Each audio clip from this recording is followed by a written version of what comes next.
মাননীয় প্রধানমন্ত্রী আমাদেরকে চ্যালেঞ্জ করেছিলেন যে 18 মাসের মধ্যে উনি প্রথম ফ্যাক্টরি এখানে দেখতে চান।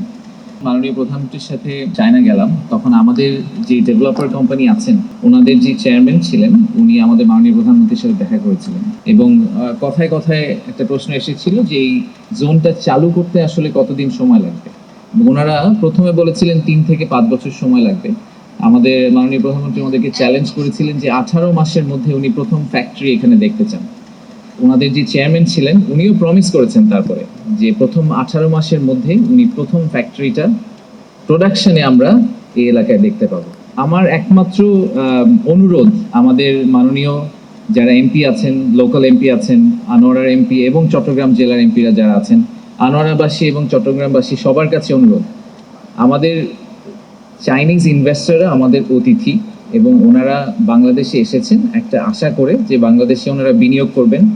বিনিয়োগ করে ওনারা অবশ্যই নিজেদের প্রফিটটা নিয়ে যাবেন এবং নিজেদের প্রসপারিটির কথা চিন্তা করবেন, কিন্তু একই সাথে আমাদের দেশের হাজার হাজার মানুষের কর্মসংস্থান হবে। আমার অনুরোধ হচ্ছে আপনাদের কাছে যে আপনারা তাদেরকে যতটুকু সম্ভব সহযোগিতা করবেন যাতে খুব দ্রুত এই জোনটা দাঁড়িয়ে যায়।